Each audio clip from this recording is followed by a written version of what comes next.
My job is quite a demanding job, and before I really couldn't see how I was ever going to be able to focus on it without constantly worrying about my child. The biggest worry that I carried before my first child went to nursery was that he was going to be left with people who actually cared about him, with people that would make sure that he was having fun, that would respond to his quirks. He absolutely hated being in a wet nappy. He would just scream and scream and scream.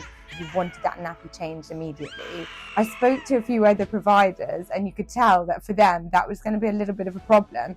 Here, when I spoke to Pauline, I just remember her saying, well, if he's going to communicate it loudly and clearly, everyone's going to realise they're going to need to change his nappy. So compared to the other providers that I saw, what felt genuinely different about Purple Bee's day nursery was my first interaction with Pauline. She was interested in me and interested in my son, interested in my journey as a mum, whereas the other providers that I spoke to, it was far more logistical. It was like, look, we've got availability on these days. Do those days work for you? Let me show you the building.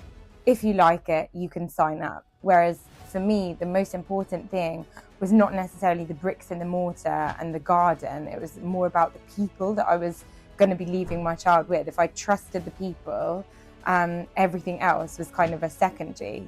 So yeah, it was the warmth and the time that I was given by Pauline that genuinely stood out. Before my second child joined Purple Bee's day nursery, it was night and day. Like, I already knew the practitioners. I knew how baby room worked. I trusted everyone. I knew what her day was going to be like, that she was in safe hands. So when I handed her over for the first time, I knew there was going to be some initial teething problems, but I could also see that she was happy and curious. And I felt so much more relaxed in myself. I just went and had a coffee. It was completely different.